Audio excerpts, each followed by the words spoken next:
राधे राधे बच्चा पार्टी। स्वागत है आप सभी का आपके अपने YouTube चैनल विद्या वेद पर।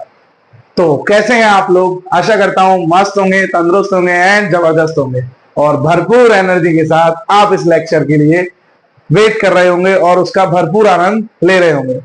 तो आज हम लेकर आए हैं, जैसा कि हमने लास्ट लेक्चर में आपको पहले ही इन्फॉर्म कर दिया था कि हम केमिस्ट्री की सीरीज चालू करने वाले हैं, जिसमें हम केमिस्ट्री के चैप्टर 1 2 लेकर के चैप्टर 10 तक कवर आउट करेंगे और हर एक बच्चे को एक बेहतर केमिस्ट्री का प्लेटफॉर्म प्रोवाइड करेंगे।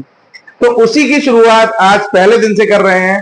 तो आपकी बेसब्री का इंतजार खत्म हुआ और आज से हम अपना नया चैप्टर चालू करेंगे, चैप्टर 1 केमिस्ट्री का, that is solutions. Solutions chemistry का चैप्टर है।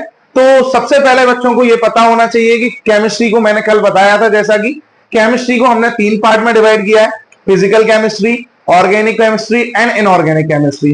तो बच्चों आज से हम सबसे पहले शुरुआत करेंगे फिजिकल केमिस्ट्री की। तो बच्चों फिजिकल केमिस्ट्री का चैप्टर नंबर 1 क्या कहलाता है? सॉल्यूशन। यानी कि फिजिकल केमिस्ट्री का चैप्टर 1 क्या कहलाता है? सॉल्यूशन। Physical chemistry. अब आप में से बहुत से बच्चे होंगे या बहुत से बच्चे ऐसे भी होंगे जिनको पता होगा। तो बेसिकली सबसे पहले फिजिकल केमिस्ट्री क्या होता है, हम इसके बारे में जानना चाहेंगे कि फिजिकल केमिस्ट्री क्या होता है। फिजिकल केमिस्ट्री के अंदर इस चैप्टर को, यानी कि सॉल्यूशंस को, इलेक्ट्रोकेमिस्ट्री है, तो इसके जो कुछ चैप्टर्स हैं आपकी केमिस्ट्री बुक में, first second and third chapter तीनों का, जिनका वेटेज 23 मार्क्स होने वाला है, एक्चुअली में उन चैप्टर्स को फिजिकल केमिस्ट्री के अंदर क्यों रखा गया है, फिजिकल केमिस्ट्री का मतलब क्या है, इसके नाम के आगे फिजिकल लग रहा है, तो कहीं ना कहीं क्या फिजिक्स से रिलेशन है, क्या फिजिक्स से लेना देना है? एब्सोल्युटली इस चैप्टर का फिजिक्स से लेना देना है। यानी कि फिजिकल केमिस्ट्री का मतलब होता है, physical chemistry is a branch of chemistry. Physical chemistry क्या है बच्चों? एक केमिस्ट्री की ब्रांच है इन विच वी डील्स, जिसमें हम किसके साथ डील करते हैं? फिजिकल प्रॉपर्टीज के साथ। किसके साथ डील करेंगे? फिजिकल प्रॉपर्टी के साथ डील करेंगे। और फिजिकल प्रॉपर्टी के साथ डील करने का मतलब है कि उसमें हम मैटर्स की प्रॉपर्टीज को फिजिकल अपीयरेंस के रेस्पेक्ट में देखेंगे, मैटर्स के स्ट्रक्चर को फिजिकल अपीयरेंस के रेस्पेक्ट में देखेंगे। यानी कि जहां पे फिजिकल लॉज ऑफ थ्योरी का एप्लीकेशन अप्लाई होता है, उसी को बोला जाता है फिजिकल केमिस्ट्री। यानी कि केमिस्ट्री के अंदर भी फिजिक्स आ गई। केमिस्ट्री के अंदर कुछ टॉपिक ऐसे हैं जहां पे फिजिकल केमिस्ट्री, यानी कि फिजिकल जो वर्ड आ रहा है, मतलब फिजिक्स की लॉज एंड थ्योरीज का एप्लीकेशन देखने को मिलता है। जैसे कि चार्ल्स लॉ रहा, बॉयल्स लॉ रहा, बहुत सारे मल्टीपल्स प्रॉपर्टीज हैं। मैटर का स्ट्रक्चर रहा, स्ट्रक्चर में आपने एटॉमिक स्ट्रक्चर वगैरह पढ़ा होगा, सॉलिड, लिक्विड, गैस एंड बहुत सारी वेरिएंट्स पढ़े होंगे। तो ये सारे के सारे इसमें फिजिकल नेचर के बारे में पढ़ते हैं, इसलिए फिजिकल केमिस्ट्री बोलता है। तो फिजिकल केमिस्ट्री क्या है बच्चों? It is the branch of chemistry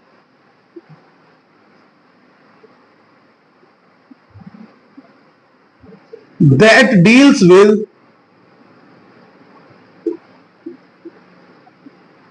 laws and theories of physics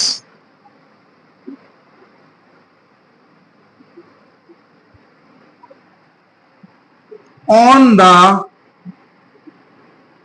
structure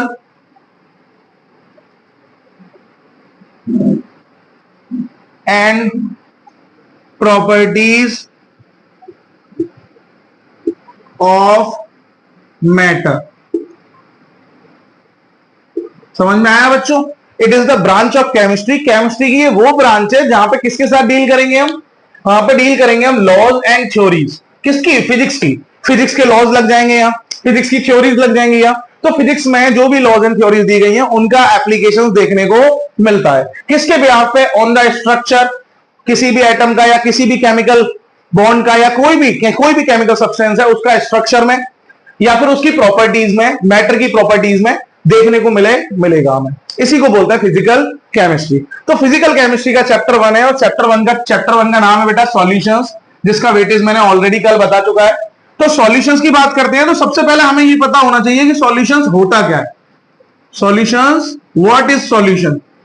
solution क्या होता है? जैसा कि क्लास 9th में बहुत सारी चीजें सिमिलर है क्लास 9 से। जिसने क्लास 9 की केमिस्ट्री पढ़ी है उसे बहुत सारी चीजें समझ में आएंगी। बस क्लास 9th जो था वो लो लेवल था और क्लास 12th पे आते आते हमें मॉडरेट कर देना है।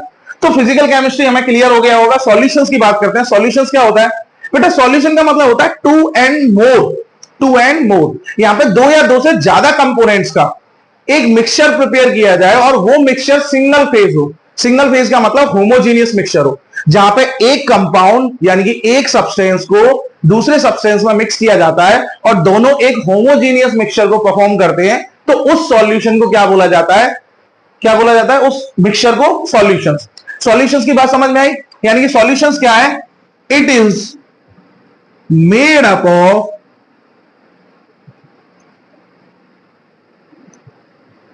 To or more component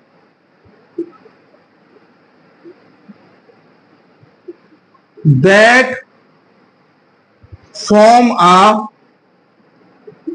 homogeneous mixture। क्या है बेटा? दो या दो से ज्यादा कंपोनेंट को मिलकर के बनने वाला क्या है? Homogeneous mixture. और जिसको होमोजीनियस का मतलब नहीं पता है वो याद रख लेना, single phase shown. Single phase shown. Single phase shown का मतलब क्या है? जैसे बेटा मैंने शुगर लिया, शुगर को पानी में डिसॉल्व कर दिया। शुगर को पानी में डिसॉल्व करने के बाद क्या जब आप सॉल्यूशन को देखोगे तो क्या आपको शुगर अलग दिखेगा? नहीं। क्या वाटर अलग दिखेगा? नहीं। यानी कि वो दोनों एक दूसरे में पूरी तरीके से डिसॉल्व हो गए। जब भी एक कंपोनेंट दूसरे कंपोनेंट में कंप्लीटली डिसॉल्व हो जाता है तो that will prepare a solution. वो क्या प्रिपेयर करेगा? सॉल्यूशन। तो सॉल्यूशन का मतलब समझ में आया? जहां पे क्या होता है? होमोजीनियस मिक्सचर बनता है। होमोजीनियस मिक्सचर क्या होता है? जहां सिंगल फेज शो होता है, वहां पे डबल फेज नहीं शो होंगे। डबल फेज का मतलब है जैसे मैंने किसी में कुछ डाला, वहां पे मेरे को दो पोर्शन अलग अलग दिख रहा है, क्लियर? उसे डबल फेज बोलते हैं, ठीक है? जैसे मैंने मिट्टी को डाल दिया, रेत, सैंड, सैंड को किसमें पोर किया? वाटर में। तो सैंड को वाटर में पोर किया तो जब आप देखोगे तो वहां पे आपको सैंड के पार्टिकल्स घूमते हुए नजर आएंगे और वाटर लेवल भी नजर आएगा। तो वहां पे डुअल फेज नोट हो रहा है, और डुअल फेज वाले जहां पे नोट होते हैं उन्हें बोलते हैं हेटेरोजेनियस मिक्सचर। और ये क्या है बेटा? Homogeneous mixture. तो अगली स्लाइड में हम देखते हैं, तब तक की इसके नोट डाउन करें। अगली स्लाइड में देखेंगे हम कि ये जो सॉल्यूशन है वो जो मैंने दो कंपोनेंट लिखे हैं, वो दो कंपोनेंट कौन कौन से हैं, सॉल्यूशन कितने कंपोनेंट से मिलकर बनता है। तो बच्चों नोट डाउन करें। हाँ तो बच्चों नोट कर लिया होगा। अब हमने देखने वाले हैं सॉल्यूशन कितने, दो कंपोनेंट्स जो बताए थे, सॉल्यूशन टू कंपोनेंट से मिलकर बनाता है, वो कौन से कंपोनेंट्स हैं। तो बच्चों सॉल्यूशन बेसिकली कितने कंपोनेंट से मिलकर बना होता है? Two, that are solute and solvent. First is solute and another one is solvent. एक सॉल्यूट होता है और दूसरा सॉल्वेंट होता है। अब दोनों को डिस्टिंग्विश कैसे करें? जैसे सॉल्यूशन अगर मेरे को किसी को बनाना है, शुगर वाटर का सॉल्यूशन है एंड ग्लूकोज वाटर का सॉल्यूशन है, सॉल्ट वाटर का सॉल्यूशन है, ये सारे सॉल्यूशंस है। तो सॉल्यूशंस अगर बनाना है तो हमने दो कंपोनेंट लिए, salt and water, glucose and water, sugar and water. तो मल्टीपल सॉल्यूशन प्रिपेयर होते हैं तो उनके लिए कितने इंग्रेडिएंट्स की जरूरत पड़ती है? Solute and solvent. तो बच्चों को छोटे बच्चों की तरीके से नहीं पढ़ना है कि हमने solute and solvent class 8th 9th के कॉन्सेप्ट से पढ़ लिया। सबसे पहली प्रॉपर्टी सॉल्वेंट की, सॉल्वेंट की बेटा सबसे पहली प्रॉपर्टी क्या है? Solvent describes the nature of solution. Nature of solution. It is similar to solvent. यानी कि जो सॉल्वेंट का नेचर होगा, जो सॉल्वेंट की स्टेट होगी, यहां नेचर का मतलब स्टेट से है, जो सॉल्वेंट की स्टेट होगी वही किसकी स्टेट होगी? सॉल्यूशन की। आया नहीं आया? यानी कि अगर मेरा सॉल्वेंट सॉलिड है और सॉलिड में कुछ चीजें मैं डिसॉल्व करना चाह रहा हूं तो मेरा सॉल्यूशन भी कैसा होगा? सॉलिड। अगर सॉल्वेंट मेरा लिक्विड है और मैं लिक्विड में किसी चीज को डिसॉल्व करना चाह रहा हूं तो सॉल्यूशन भी क्या होगा? लिक्विड। यानी कि मैं ये बताना चाह रहा हूं कि अगर सॉल्वेंट को सॉलिड लेते हैं तो आपका सॉल्यूशन भी कैसा होगा? सॉलिड। अगर सॉल्वेंट को लिक्विड लेते हैं तो आपका सॉल्यूशन भी कैसा होगा? लिक्विड। अगर इसको गैस लेते हैं तो सॉल्यूशन भी कैसा होगा? गैस। क्या ये प्रॉपर्टी पड़ी थी? अरे सर नहीं। तो सॉल्वेंट की स्टेट क्या है? सॉल्वेंट की स्टेट डिसाइड करेगी क्या? नेचर, यानी कि स्टेट ऑफ सॉल्यूशन। अच्छा, सॉल्वेंट के बारे में ये तो हमने जाना था, solvent is higher in amount, higher in amount. Solute को सॉल्वेंट में घोला जाता है तो क्या बनता है? सॉल्यूशन। सॉल्यूट लिया, जैसे मैंने लिया सॉल्ट, सॉल्ट क्या है मेरा सॉल्यूट, और उसे मैं घुलना चाह रहा हूं पानी में, तो वाटर क्या है मेरा सॉल्वेंट। तो when salt is dissolve in water, then water is treated as solvent and salt is treated as solute, and the whole mixture, whole homogeneous mixture of salt and water is called solution। तो उसी को क्या बोलेंगे solution. तो solvent हमेशा higher in amount होता है, जबकि सॉल्यूट क्या होता है that component which is to be dissolve, ऐसा कंपोनेंट जिसको हम घोलने वाले हैं, जिसको घोलने वाले हैं, मैं घोलने वाले नहीं, जिसको घोलने वाले हैं, वो क्या है सॉल्यूट। और सॉल्यूट क्या होता है lesser in amount, solute is lesser in amount, यानी कि अमाउंट में सॉल्यूट क्या होगा कम। तो बच्चों आ गया होगा सॉल्यूट और सॉल्वेंट, सॉल्यूट एंड सॉल्वेंट की इतनी सी स्टोरी है, कोई ज्यादा बड़ी स्टोरी नहीं है। सॉल्यूट जिस चीज को घोला जाए, सॉल्वेंट जिस में घोला जाए, सॉल्यूट का अमाउंट कम, सॉल्वेंट का अमाउंट ज्यादा। और one of the most important property क्या है, जो सॉल्यूट की, जो सॉल्वेंट की स्टेट होगी, this is similar to the state of solution, वही सॉल्यूशन की स्टेट होगी। तो नोट डाउन करें, अगली स्लाइड में फिर आगे बढ़ते हैं। तो ठीक है बच्चों, नोट कर लिया होगा। अब सॉल्यूशन के आगे बढ़ते हैं। अब बात करेंगे टाइप्स ऑफ सॉल्यूशन की। सर सॉल्यूशन के टाइप्स कितने होते हैं? तो सॉल्यूशन के टाइप्स बेसिकली अगर हम क्लास 12 के हिसाब से क्लासिफिकेशन करें तो सॉल्यूशन के टाइप्स बेटा कितने होंगे, एक बाइनरी सॉल्यूशन एंड अगला second one is ternary solution. तो first one is binary solution and second one is ternary solution. Ternary solution से ज्यादा कुछ खास हमारा लेना देना नहीं है, क्योंकि हमारा ये जो चैप्टर है सॉल्यूशन वो किसे कवर करता है, सॉल्यूशन को। कौन से सॉल्यूशन, बाइनरी। तो पूरा का पूरा ओवरऑल डिस्कशन यानी कि अप टू 95% डिस्कशन किस पर होगा, बाइनरी सॉल्यूशन पे। इन्हीं के बारे में डेप्थ में पढ़ना है। और दूसरा टर्नरी सॉल्यूशन। पर सर इतना बता तो दीजिए कि बाइनरी और टर्नरी है क्या। तो बाइनरी और टर्नरी सॉल्यूशन को डिफरेंस के बारे में बात करें तो बाइनरी जैसा नाम है बेटा, बाय का मतलब होता है टू एंड टर्नरी आया ट्राई से, ट्राई मतलब थ्री, बाय मतलब टू। जहां पे दो कंपोनेंट मिक्स होते हैं दैट इज बाइनरी सॉल्यूशन, जहां पे थ्री कंपोनेंट मिक्स होते हैं दैट इज टर्नरी सॉल्यूशन। यानी कि solution made by two component, solution made by two components, जहां पे सॉल्यूशन किससे बनता है बेटा, टू कंपोनेंट से। एंड टर्नरी सॉल्यूशन क्या है, solution made by three components, जहां पे थ्री कंपोनेंट्स की जरूरत होती है that is ternary solution. Sir एक एग्जांपल तो दीजिए भाई। देखो एग्जांपल, बाइनरी सॉल्यूशन के बारे में बात करें तो बाइनरी सॉल्यूशन होते हैं जिसमें दो कंपोनेंट मिक्स होते हैं, और अभी तो सारे के सारे सॉल्यूशन हम बाइनरी ही बोल रहे थे। तो बाइनरी सॉल्यूशन का मतलब salt plus water, first component is NaCl, another component is H2O, second is salt and water, second is sugar and water। Sugar मतलब C6H12O6, सॉरी ये तो ग्लूकोज हो गया, C12H22O11 प्लस वाटर मतलब H2। क्लियर, ग्लूकोज वाटर भी इसी का component है, ठीक है। Glucose water is also a homogeneous component, homogeneous mixture that is like in a binary solution, but here we have to discuss about the solution salt and water and sugar and water. We can also write a glucose and water combination here. नहीं, यहां ternary solution की बात करते हैं। Ternary solution क्या होते हैं बेटा, टर्नरी सॉल्यूशन मतलब three component. For an example three component में सर एक ले लेते हैं हम C2H5OH। जल्दी जल्दी बोलो क्या है, किसी को पता है, C2H5OH प्लस CH3COOH मेंशन है, प्लस वाटर। मैंने तीन चीजों का इंग्रेडिएंट मिक्सचर बनाया, हालांकि वो भी सॉल्यूशन है, बाइनरी सॉल्यूशन है। मैंने दो या दो से ज्यादा चीजों को डिसॉल्व किया, उसमें भी मुझे सिंगल फेज शो हुआ। सिंगल फेज शो होने वाले होमोजेनियस होते हैं, होमोजेनियस वाले सॉल्यूशन होते हैं। तो माइंड में बना के चलना बच्चा, और मेरे साथ अगर पढ़ना है तो अपने सबसे पहले कॉपी पेन, जब भी लेक्चर ले रहे हो तो कॉपी पेन निकाल के बैठे और अपने नोट सेल्फ नोट डाउन करें, क्योंकि जो बच्चा अपने सेल्फ नोट डाउन करेगा वही सबसे बेस्ट रहेगा, ठीक है। बाकी ये वीडियो वगैरह आपकी यूट्यूब चैनल पे डली रहेगी, आप कहीं से भी स्क्रीनशॉट वगैरह ले सकते हैं, but your notes is must. आपके नोट्स, आपके जो नोट्स होंगे सेल्फ, वो आपका डिसाइड करेंगे आपका फ्यूचर क्या होने वाला है, ठीक है। तो सबसे बेस्ट नोट्स होते हैं बेटा। C2H5OH को हम जनरली इथेनॉल भी बोलते हैं, इथेनॉल या फिर ethyl alcohol, ethyl alcohol 10th में पढ़ा होगा। उसके बाद CH3COOH को हम क्या बोलते हैं?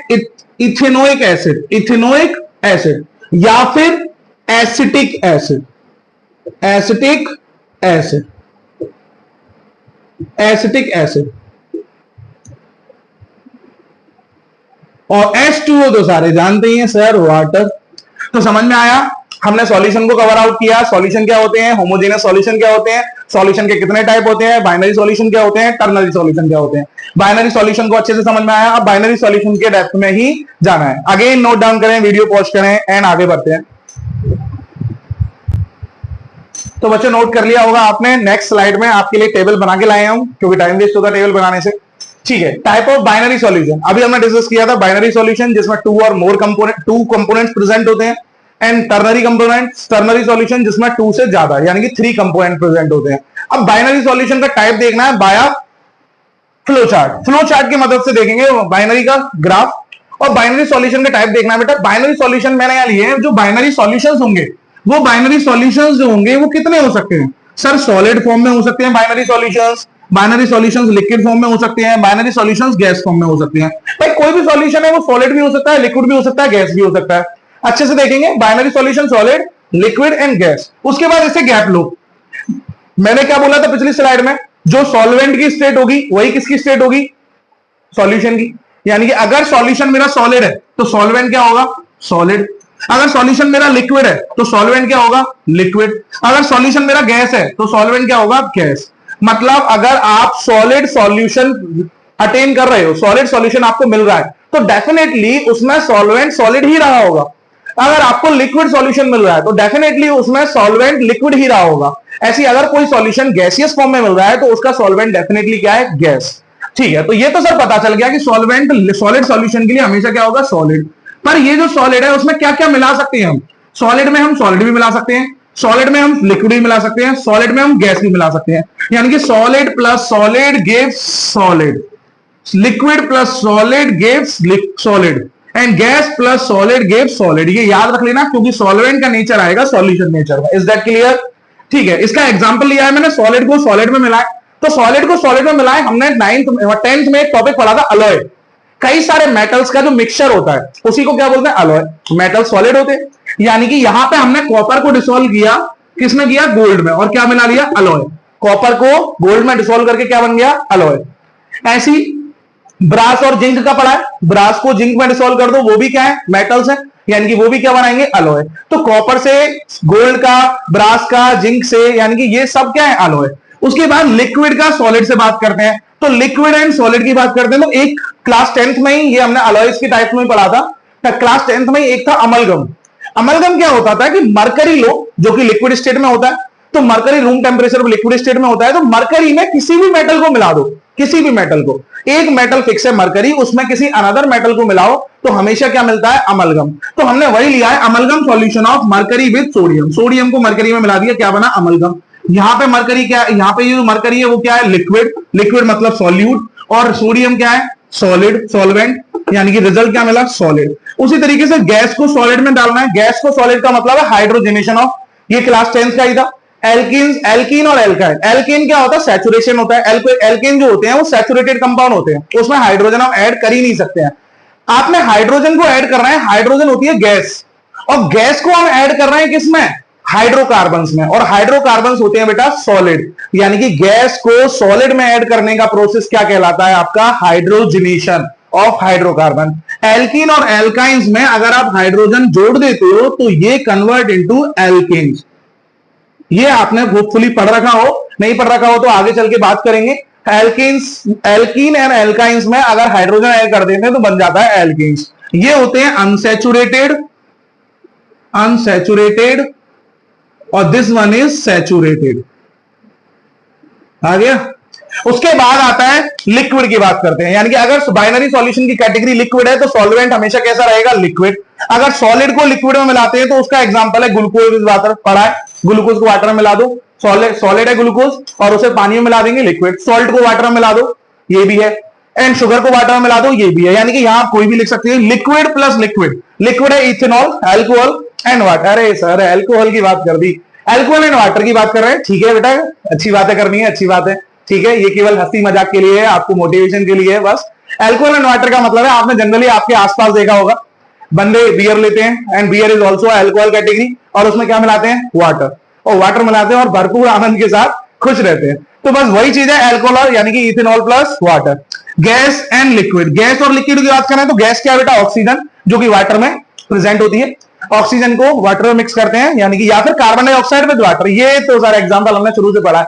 आप जाते हो सोडा वाटर, यानी कि सोडा वाटर तो सबने पिया होगा, तो सोडा वाटर जब पीने जाते हैं तो उसमें वो क्या करते हैं, कार्बन डाइऑक्साइड ही तो मिक्स करते हैं। आपके पास लिक्विड होता है, लिक्विड में वो क्या मिक्स कर देते हैं, कार्बन डाइऑक्साइड, जिससे कि गैस बन जाती है उसमें, और गैस बन जाती है तो जैसे हम भरपूर आनंद के साथ टेस्ट करते हैं और अच्छा भी लगता है सोडा। यानी कि सोडा क्या है, कार्बन डाइऑक्साइड विद वाटर, ठीक है। उसके बाद बेटा गैस की स्टेट की बात करें, अगर बाइनरी सॉल्यूशन गैसियस स्टेट में, तो सॉल्वेंट भी क्या होंगे, सारे गैस। तो सॉलिड को गैस में मिलाना है, यानी कि कैम्फर, कपूर ले लो, कपूर को नाइट्रोजन के साथ रख दो तो ऑटोमेटिकली वो रिएक्ट करने लग जाता है और गैस में कन्वर्ट होने लग जाता है। कपूर को नाइट्रोजन गैस में डाल दो तो वो ऑटोमेटिकली गैसियस स्टेट में कन्वर्ट हो जाता है, यानी कि सॉल्यूशन क्या बन जाएगा, गैस। सॉलिड गायब हो जाएगा, कपूर मेल्ट होने लगेगा और मेल्ट होकर सीधे क्या बन जाएगा, गैस। लिक्विड इन गैस का मतलब है water, water vapour in air, यानी कि बादलों में अगर बात करें तो सारा का सारा स्टीम वाटर है, वही तो इकट्ठा हो जाता है। तो स्टीम वाटर यानी कि क्या है, लिक्विड, और वो कहां कलेक्ट हो गया, एयर में। तो स्टीम वाटर को एयर में कलेक्ट किया, यानी कि steam water is a liquid and air is a gas, दोनों कलेक्शन हुआ, ये क्या बन गया, liquid to gas. And gas to gas की बात करें, नाइट्रोजन इन ऑक्सीजन, हमारे आसपास सराउंडिंग ऑक्सीजन है, एयर है, उसके अंदर बहुत सारी मल्टीपल्स नाइट्रोजन भी है, तो नाइट्रोजन मॉलिक्यूल्स ऑक्सीजन से रिएक्ट करते हैं तो दोनों का क्या हो जाता है, गैसियस कॉम्बिनेशन। तो भाई ये आ गया होगा बाइनरी सॉल्यूशन, बड़े अच्छे फ्लो चार्ट के माध्यम से समझाया है। अगर फिर भी कोई डाउट रहता है तो मुझे कमेंट सेक्शन में आप जरूर बता सकते हो। इतना क्लियर है बच्चों? तो अगली स्लाइड में आगे बढ़ते हैं, नोट डाउन करें। तो बच्चों नोट कर लिया होगा आपने, पूरा बाइनरी सॉल्यूशन का हमने ग्राफ पढ़ लिया फ्लो चार्ट की वजह से। अब आगे बढ़ते हैं, बाइनरी सॉल्यूशन के टाइप पढ़ लिया। अच्छा, बाइनरी सॉल्यूशन कितने टाइप देखे थे, सॉलिड, लिक्विड एंड गैस। तो जो लिक्विड सॉल्यूशंस होते हैं वही मेजर है इस चैप्टर में, सॉलिड चैप्टर नहीं पढ़ना, मतलब सॉलिड सॉल्यूशन नहीं पढ़ना बाइनरी का, एंड ऐसे ही गैसियस सॉल्यूशन बाइनरी का नहीं पढ़ना है। बाइनरी सॉल्यूशन का 95% हमें क्या पढ़ना है, लिक्विड सॉल्यूशन। अब आगे बढ़ते हैं बेटा, ठीक है। अब आते हैं बेटा कंसंट्रेशन टर्म्स, कंसंट्रेशन टर्म्स, यानी कि किसी भी सॉल्यूशन की कंसंट्रेशन कैसे निकालते हैं। कंसंट्रेशन का मतलब क्षमता, वो कितना एफिशिएंट सॉल्यूशन है, उसके अंदर कितनी मिक्सिंग की गई है, कितने सॉल्यूट की मिक्सिंग की गई है, किस लेवल पे की गई है, उसका कंसंट्रेशन कितना है, उसका एनरिचमेंट कितना है, ये सारी की सारी चीजों को हम आज डिस्कस करेंगे कंसंट्रेशन टर्म्स में। तो कंसंट्रेशन टर्म्स बेटा उसके अंदर कई सारे पार्ट्स हैं। पहला पार्ट मास परसेंट, मास परसेंटेज,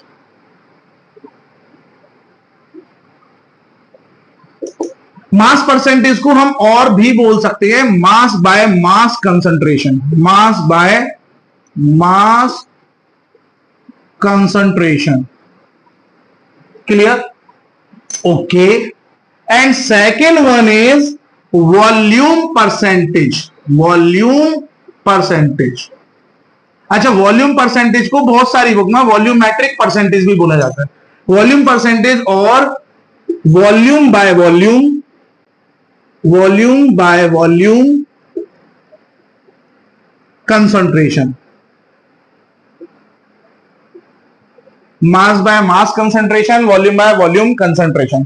तो बच्चों कैसे निकालते हैं, मास परसेंटेज निकालने का फॉर्मूला क्या है, मास परसेंटेज, मास परसेंटेज निकालने का फॉर्मूला क्या है बेटा, मास बाय मास का मतलब है मास का मास के रेस्पेक्ट में, मास का मास के रेस्पेक्ट में। अच्छा, ये जितने भी कंसंट्रेशन टर्म्स निकालेंगे तो कंसंट्रेशन टर्म्स के लिए आपको एक बात याद रख लेनी है कि आपको यहां पे फ्रैक्शन, परसेंट कैसे निकालते हैं सर, परसेंट निकालने का फॉर्मूला होता है, परसेंट वैल्यू का फॉर्मूला होता है given upon total into 100। Is that clear? हर बच्चे को पता होना चाहिए, given upon total into 100। Maths के स्टूडेंट है, डेफिनेटली पता होगा, जो बायो के उनको भी पता होगा, 6, 7, 8 में तो मैथ्स लिया ही है, इतना भी कमजोर नहीं है मैथ्स, ठीक है। Given upon total into 100। तो बस यहां पे आपको ये याद रख देना है कि आपको परसेंटेज निकालना है, तो मास बाय मास का मतलब है, अच्छा हमेशा ऊपर क्या आएगा, टोटल में तो आप जान गए, total mean solution, solution total का मतलब क्या है, जहां पे सॉल्यूट और सॉल्वेंट दोनों मिक्स रखें, टोटल वही तो बनेगा, मास सॉल्यूशन और सॉल्वेंट, यानी कि सॉल्यूट और सॉल्वेंट को मिला करके जो बोलेंगे उसे बोलेंगे टोटल।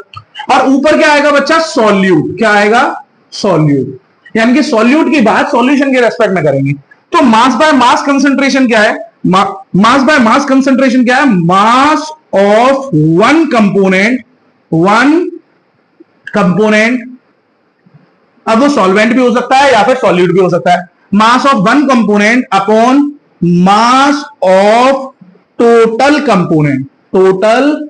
कंपोनेंट्स, इसे सॉल्यूशन भी बोल सकते हैं या फिर सॉल्यूशन इनटू 100। समझ में आया? तो परसेंट निकालने का तो इजी है, ये हमने पढ़ रखा है। मास परसेंट क्या है? एक कंपोनेंट का मास अपॉन टोटल सॉल्यूशन का मास, उसे बोलेंगे मास बाय मास कंसंट्रेशन। उसी तरीके से अगर मैं यहां पे एक एग्जांपल के तौर पे लिख दूं 20%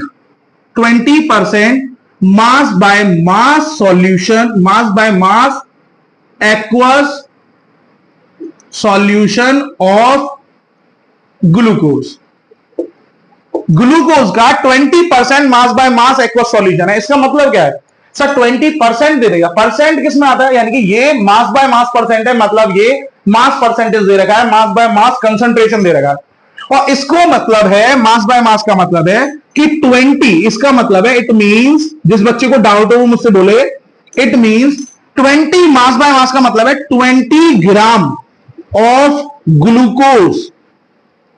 और एक्वस का मतलब क्या होता है बेटा? वाटर, जिसमें वाटर में जो भी चीजें डिसॉल्व की जाती हैं उसके लिए एक्वस वर्ड यूज होता है। यानी कि 20 gram of glucose dissolve in 100 gram of water, 100 gram of water. यानी कि 20 ग्राम, देखो this is mass, this one is also mass. 20 gram mass को 100 ग्राम मास में लिया है, यानी कि मास बाय मास लिया है, और उसे कंसंट्रेशन कितना निकल गया है? 20%। चेकआउट करना है, करो। ये 20 ग्राम अपॉन टोटल कितना है? 100 ग्राम वाटर इनटू 100, सर 100 से 100 कैंसिल आउट, क्या आया? 20%। Is that clear? क्लियर? जब भी एक्वस सॉल्यूशन की बात होती है तो एक्वस सॉल्यूशन को पूरा वॉल्यूम लेते हैं, यानी कि 100 लेते हैं, 100 ग्राम, टोटल क्वांटिटी 100। अच्छा, वॉल्यूमेट्रिक कंसंट्रेशन की बात करें, वॉल्यूमेट्रिक कंसंट्रेशन क्या होगा? Volume percentage is equal to, same वही सारी चीजों में, volume of one component upon volume of solution into 100। इसे बोलते हैं वॉल्यूमेट्रिक कंसंट्रेशन। इसके लिए भी एग्जांपल ले लेते हैं। इसके लिए एग्जांपल क्या है? 20, 40, कुछ भी, 40% of volume by volume, 40% volume by volume concentration of, किसका? वॉल्यूम है ना, लिक्विड है, मतलब इथेनॉल ले लो या इथेनोइक एसिड ले लो। इथेनॉल ले लिया, इथेनॉल का 40% कंसंट्रेशन है, यानी कि ये दे रखा है वॉल्यूमेट्रिक कंसंट्रेशन। और वॉल्यूमेट्रिक कंसंट्रेशन मतलब वॉल्यूम बाय, तो ऊपर भी वॉल्यूम एंड नीचे भी वॉल्यूम। इसका मतलब क्या हुआ कि 40, इसका मतलब हुआ 40 वॉल्यूम है बेटा, ml, 40 ml ethanol dissolve in, किसमें डिसॉल्व हुआ है? 100 ml of water. Clear? Aqueous, अच्छा ये भी कंसंट्रेशन एक्वस है, 40% volume by volume concentration of, या फिर aqueous solution of ethanol. Ethanol का एक्वस सॉल्यूशन है, मतलब 100 ml ऑफ वाटर, तो 40 बाय टोटल सॉल्यूशन 100 इंटू 100, इससे ये कटा कितना आया? 40%। तो होपफुली आ गया होगा। Mass by mass concentration clear किया, volume by volume concentration clear किया, एंड अगले टॉपिक पे आगे बढ़ते हैं। नोट डाउन करें, वीडियो पॉज करें और अपने फेयर नोट्स के साथ कंटिन्यू लगे रहें। लेट्स कंटिन्यू बच्चों, वो नोट डाउन कर लिया होगा तो आगे बढ़ते हैं। थर्ड पॉइंट है मास by volume concentration and parts पर मिलियन। अरे ये तो सर 11th में भी बहुत तंग करता था, पीपीएम। ये पीपीएम का मतलब क्या है? पार्ट्स पर मिलियन, यानी कि यहां थोड़े पार्टिकल्स के रेस्पेक्ट में करते हैं। ठीक है, मास बाय वॉल्यूम की बात करें, मास बाय वॉल्यूम कंसंट्रेशन क्या होता है? मास का वॉल्यूम के साथ। पहले किसका था? मास का मास के साथ, मतलब ऊपर भी ग्राम नीचे भी ग्राम। देन वॉल्यूम का वॉल्यूम के साथ, ऊपर भी ml नीचे भी ml। देन मास का वॉल्यूम के साथ, मतलब ऊपर ग्राम और नीचे ml। Mass by volume, is that clear? आगे बढ़ते हैं। मास बाय वॉल्यूम कंसंट्रेशन का मतलब है, इसका फॉर्मूला होता है बेटा, mass of one component upon volume of total solution into 100, इसे बोलते हैं बेटा मास by volume concentration. For an example, इसका भी एग्जांपल ले लेते हैं। इसका एग्जांपल ले लिया मैंने, same 50 50% of aqueous solution of glucose. Glucose का 50% एक्वस सॉल्यूशन है। कैसे? मास by volume, mass by volume. इसका मतलब क्या हुआ? 50 ग्राम ग्लूकोज, ग्लूकोज जो कि सॉलिड है, डिसॉल्व इन, किसमें डिसॉल्व किया बेटा? एक्वस लग रहा है तो 100 ml ऑफ वाटर, वाटर के 100 ml में। ml मतलब वॉल्यूम, ग्राम मतलब मास, यानी कि 50 by 100 into 100, then the mass by volume concentration is 50%। Is that clear? अरे सर सारे इजी हैं, mass by mass, mass by volume, ये सारे के सारे 9th के भी थे। जिस बच्चे ने 9th को कवर आउट किया होगा उसे और बेहतर समझ में आ रहा होगा। पार्ट्स पर मिलियन की बात करें, पार्ट्स पर मिलियन, यहां थोड़ा अलग है। मिलियन वर्ड आया, मिलियन मतलब 10 टू द पावर 6। तो 1 ppm, ppm को निकालने का तरीका क्या होता है बेटा? नंबर ऑफ, यानी कि number of part in one component. ठीक है, कितने पार्ट से मिलकर बना है, एक कंपोनेंट में कितने पार्ट हैं उसको मिला करने की बात कर रही है। तो पार्ट्स पर मिलियन का मतलब है number of parts in one component, पहले कंपोनेंट का कितना पार्ट डिसॉल्व किया गया है upon total number of part, total number of parts in all component, या फिर सॉल्यूशन ऑल कंपोनेंट इनटू में 100 नहीं बेटा, 10 टू द पावर 6। पार्ट्स पर मिलियन की बात है ये होती है। आ गया नहीं है? कितने कंपोनेंट मिक्स करे गए हैं, यानी कि एक सॉल्यूट है, सॉल्यूट को मिक्स किया गया है, तो सॉल्यूट को मिक्स तो किया गया है, पर किसमें मिक्स किया गया है? सॉल्यूट को मिक्स किया गया है किसी सॉल्यूशन में, यानी कि किसी सॉल्वेंट में। तो सॉल्यूट और सॉल्वेंट में टोटल कितने पार्ट्स हैं दोनों के मिलाकर के, उन दोनों की काउंटिंग अपॉन केवल कंपोनेंट के कितने पार्ट्स हैं उनकी काउंटिंग का ratio multiply by 10 to the power 6 क्या कहलाता है? पार्ट्स पर मिलियन। अब इसमें एक लास्ट रह गया, मोल फ्रैक्शन। क्लियर? उसे भी आगे पढ़ते हैं, मोल फ्रैक्शन को नोट डाउन कर लें तब तक। हाँ तो बच्चों लास्ट टॉपिक पे बढ़ते हैं, that is mole fraction. Mole fraction, अच्छा एक इसके नाम में, जैसे भी नाम है ना उन्हीं में आंसर छिपे हुए हैं। मोल फ्रैक्शन मतलब ये फ्रैक्शन है, इसे परसेंटेज में काउंट नहीं करेंगे, इसमें 100 का मल्टीप्लाई नहीं होगा। पार्ट्स पर मिलियन यहां जो कराया था, पार्ट्स पर मिलियन में परसेंटेज नहीं था, वहां मिलियन था, इसलिए 10 टू द पावर 6 किया था। ऐसे यहां पे मोल फ्रैक्शन में फ्रैक्शन की बात करेंगे। तो मोल फ्रैक्शन टर्म्स किससे डिफाइन किया गया है? Number of mole in one component, पहले कंपोनेंट में मोल कितने हैं in one component, upon number of mole in all component या फिर सॉल्यूशन। इससे डिसाइड होता है बेटा क्या? Mole fraction. समझ में आया? ठीक है, ये मोल फ्रैक्शन है। अभी हम धीरे धीरे करके ये सारी की सारी चीजें पढ़ेंगे। मोल फ्रैक्शन आ गया, उसके बाद में मोल फ्रैक्शन के बारे में, और इसके बाद जो एक इंपॉर्टेंट टर्म है दैट इज डेंसिटी। हालांकि ये सारे बच्चों ने पढ़ रखा होगा, पर डेंसिटी का यूज बड़ा होगा। जिस बच्चे ने डेंसिटी समझ लिया, समझ लो क्वेश्चन जब आप न्यूमेरिकल्स करोगे तो उसमें डेंसिटी का एक इंपॉर्टेंट रोल रहेगा। तो अगर आपसे बोला जाएगा डेंसिटी, यानी कि डेंसिटी एनरिचमेंट दिया जाएगा, डेंसिटी कंसंट्रेशन दिया जाएगा, तो डेंसिटी कंसंट्रेशन से हम सॉल्यूट का अमाउंट, सॉल्वेंट का अमाउंट, ये सब निकाल सकते हैं। और जैसे ही ये निकल आया तो ये समझ लो कि आपके मोलरिटी एंड मोलैलिटी के क्वेश्चंस बहुत आसानी से हो जाएंगे। तो जरूर फोकस बनाए रखें, ठीक है? ओके अच्छा, मोटिवेट करते रहे, मजा आ रहा है, ठीक है? एंड अपने ज्यादा से ज्यादा लोगों को इन्वाइट कर दें जिससे कि वो सारे के सारे टॉपिक बाय टॉपिक यानी कि लेक्चर बाय लेक्चर अपना सिलेबस कंटिन्यू कर सके।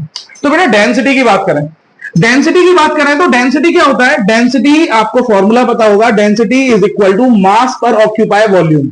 मास पर ऑक्यूपाई वॉल्यूम, एक छोटे से वॉल्यूम में कितना मास ऑक्यूपाई हो रहा है उसे बोलते हैं डेंसिटी। आया नहीं है? यानी कि अगर मैंने लिक्विड लिया है कोई, और लिक्विड में मेरा 50 ml ऑफ वाटर है, 50 ml दैट इज सॉल्वेंट, उसमें मैंने कोई सॉल्यूट घोल दिया, सॉल्यूट घोलने के बाद उसके 1 ml पार्ट में, यानी कि एक मिलीलीटर पार्ट में कितना सॉल्यूट घुला हुआ है उसे बोलते हैं, यानी कि सॉल्यूट मतलब मास, कितना मास घुला हुआ है उसे बोलते हैं डेंसिटी।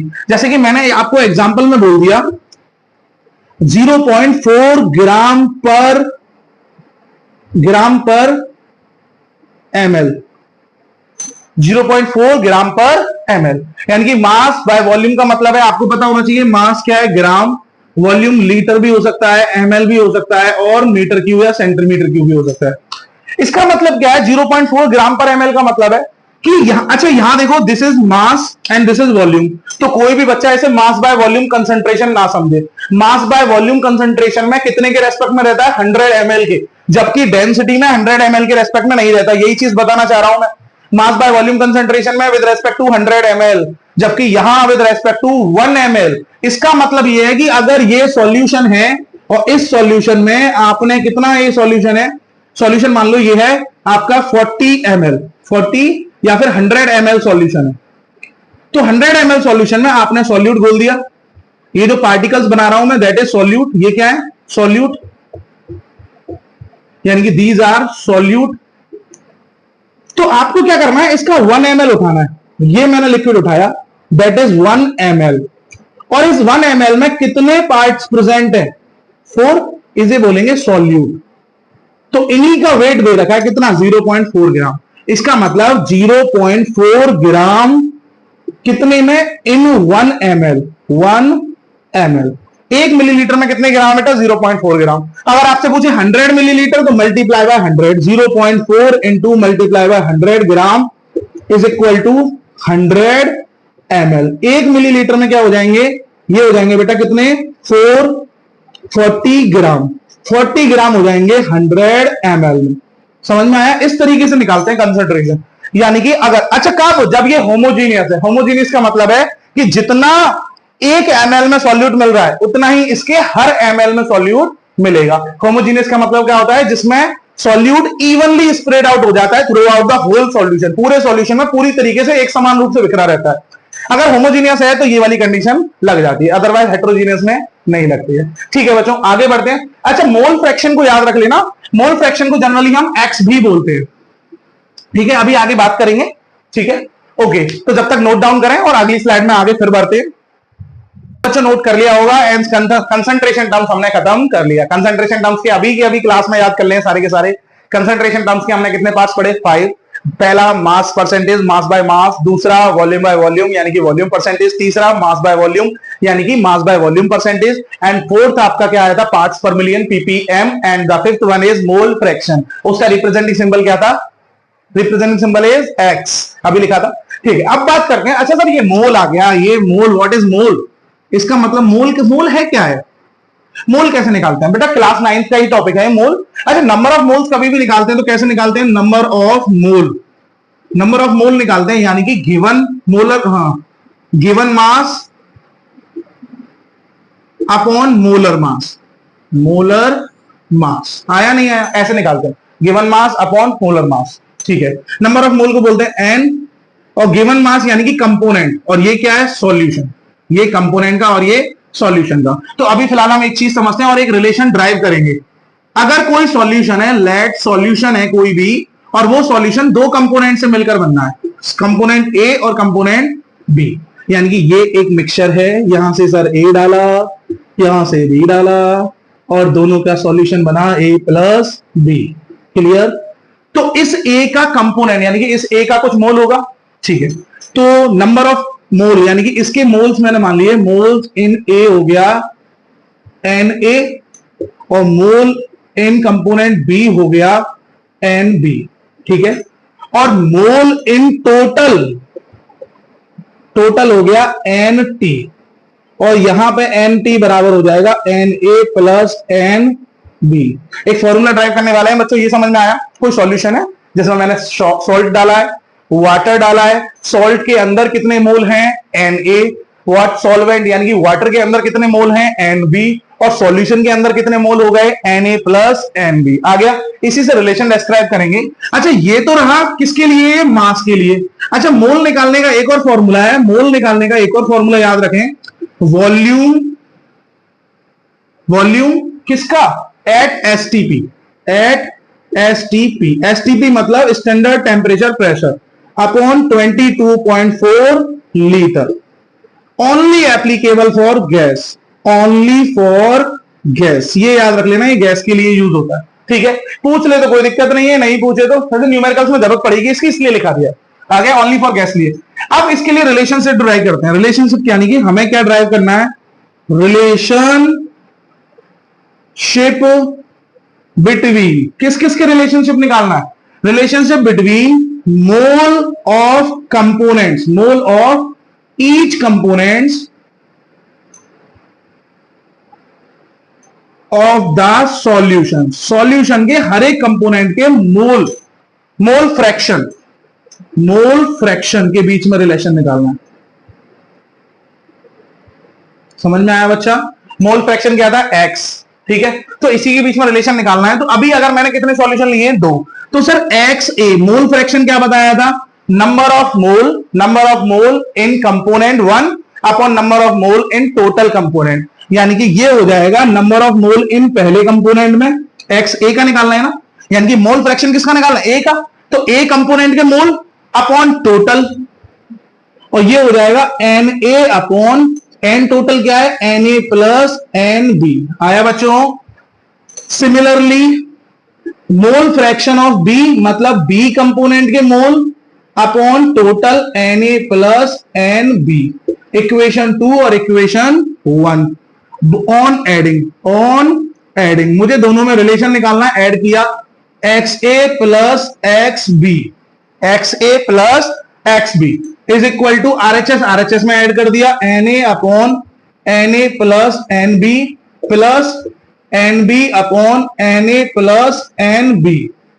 बच्चों ये आया X A plus X B is equal to LCM लो दोनों का N A plus N B, और दोनों को ऐड करा तो N A plus N B, क्या मिला सर? Cancel out. इसका मतलब मोल फ्रैक्शन ईच कंपोनेंट का the whole sum is equal to 1। किसी भी सॉल्यूशन में कितने भी कंपोनेंट मिक्स हो, कितने भी कंपोनेंट मिक्स हो, सबका अगर मोल फ्रैक्शन का सम निकाले तो सबका सम हमेशा क्या रहता है? यूनिट, यानी कि सबका सम हमेशा 1 रहता है। Is that clear? ठीक है। अगली स्लाइड में एक ये और बता देते हैं कि कितने अगर मल्टीपल कंपोनेंट्स आ जाएंगे तो क्या होगा, तब तक के लिए नोट करें। तो बच्चों अभी हमने क्या कवर किया? अभी हमने ड्राइव किया था कि मोल फ्रैक्शन का, किसी भी सॉल्यूशन में मोल फ्रैक्शन का सम कितना होता है? 1। हर एक कंपोनेंट के मोल फ्रैक्शन का सम क्या होता है? 1। तो रिलेशन ऑब्टेन क्या हुआ था? Mole fraction of A plus mole fraction of B is equal to 1। उसी तरीके से बेटा if multiples component are lie in solution, lie in solution, यानी कि हमने सॉल्यूशन जो बनाया ना उसमें मल्टीपल कंपोनेंट्स मिलाए हैं। कंपोनेंट ए मिलाया, कंपोनेंट बी मिलाया, कंपोनेंट सी मिलाया, यानी कि एक एक्सपेरिमेंट कर रहे हैं। एक सॉल्वेंट ले लिया, उसमें इधर से कुछ डाला, इधर से कुछ डाला, इधर से कुछ डाला, इधर से कुछ डाला, आया नहीं है। मल्टीपल इंग्रेडिएंट्स को मिला दिया, तब उनके मोल फ्रैक्शन का, तब भी उनके मोल फ्रैक्शन का सम क्या रहेगा? 1।